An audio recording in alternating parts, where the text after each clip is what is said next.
Hi everyone, it's Kate from the Forward Line. I'm back this week to talk all things Sewing Bee. I hope you enjoyed the episode last night. So, I'm not going to lie guys, this week was a bit tricky. Children's week, fancy dress costumes, yeah, it was a bit tricky. So, we've done our best. Again, any suggestions of patterns, spider patterns in particular, let us know. So I'm going to get started and talk you through the week. So it was Children's Week, as I said. The first challenge, which was the technical challenge, was a little sailor suit. So it was a boy's sailor suit, so it was a little pair of shorts and sailor top. We looked really hard. Actually, interestingly, we couldn't find a pattern for a proper little boy's sailor suit. We've got a couple of options if you would really like to make it. So the first pattern that I've got is the Merchant and Mills skipper dress. I absolutely love this, and I love that they've made it in linen. I think it looks gorgeous, but it's got quite a lot of the details. It's got the little tie at the front and the bit at and the kind of bib back. You could cut this off, and if you wanted to make this for a boy, you could cut it off and make it into just a top and then have a little pair of shorts to go with it. So we found a really great pair of shorts, which are the Made It patterned Child Teen Breeze shorts, and these ones are almost perfect, elasticated waist, actually really useful if you make clothes for kids this shape. I think you kind of get a lot of use out of this pattern. It goes from sizes 2 to 9 years, so yeah, I think this is a nice little pattern. So, and we've got another pattern as well, which I think you could use as well. It's the Mccall's 6913.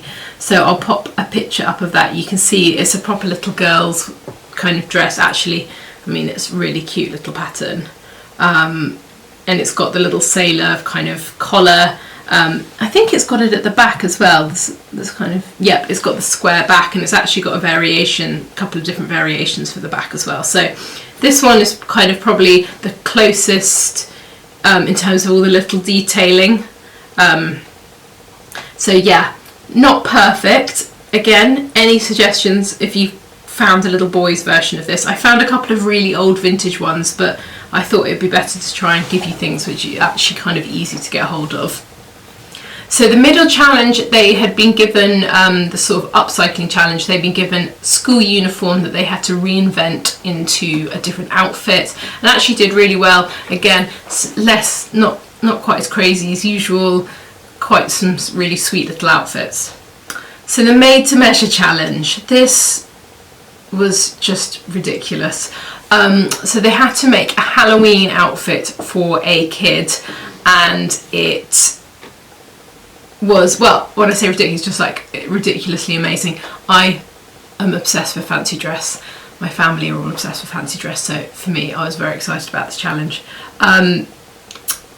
Anyway, it was quite tricky pattern hunting. So I'm going to get started. So the first person we've got is Annie. So she made this incredible dragon outfit.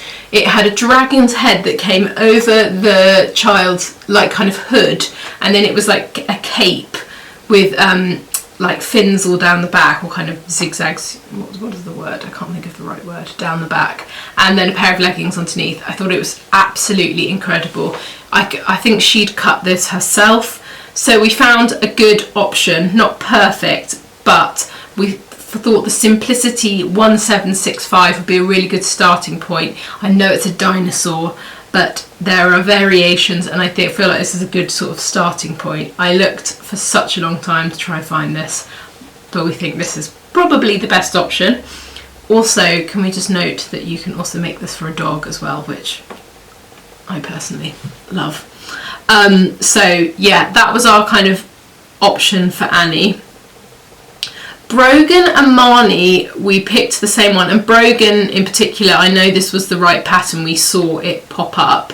So it's the Mccall's 4887, and this one, so Brogan had made she was making a bat costume, and Marnie was making, I can't remember what Marnie was, it's kind of like a dark witch, or I can't remember what the title of hers was.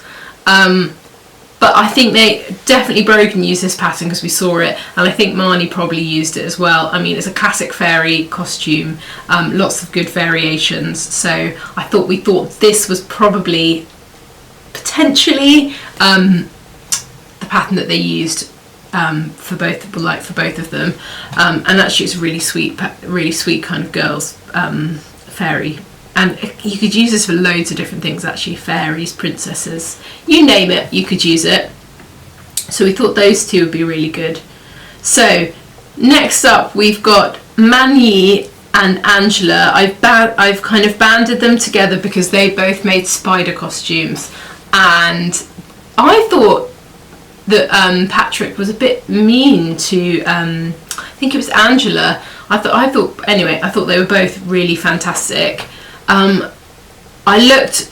We looked for ages and ages to try and find one, a spider costume, and then two, something that we thought could have been the base for the spider costume.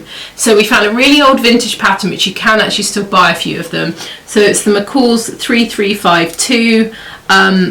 You'll notice that it's slightly kind of there's a pumpkin option, which is the thing that made me think, okay, that sort of shape is key.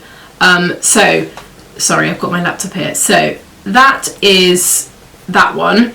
And then if you wanted something that's a bit newer, the Mccall's Simplicity 2788. So you can see that this is the shape of a pumpkin, but I think that Angela might have used this as her base. Because it was quite kind of spherical in its shape, so I think she could have used that.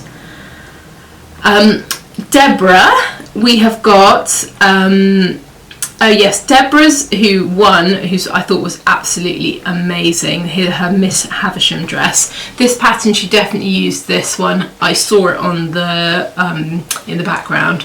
So it's a Simplicity 8487, and it's Princess Snow White dress, and obviously she changed it loads, but this is what she used as the base because I saw it in the background. So that one is definitely correct. I thought hers was so amazing. That headpiece was just pretty magical. And then last but not least, Christian, he made a clown's outfit, and I thought it was really fantastic, and I loved also particularly the fabric hues. I thought it was really fantastic. So the pattern that we've got for this is the Mccall's 6142, which is like an absolute classic clown outfit. Loads of different options as well, and lots of different bits that you can add to make it your own. You can have a big tie, big bow at the front. So yeah, there's lots of customizing options with this pattern. So I hope you found that useful. I'm sorry, any suggestions? Oh my gosh, sorry. And the last one I didn't talk about, Jill, the Dalek outfit. Again, I had a real hunt for this, couldn't find anything, but how incredible was that? I absolutely loved it. I thought it was really, really fantastic. I'm assuming that she kind of made her own pattern for this. So yeah, a tricky week for the hunters. I hope you found that useful, and yes, we'll be back soon or next week with another update. Have a lovely week. All right, bye.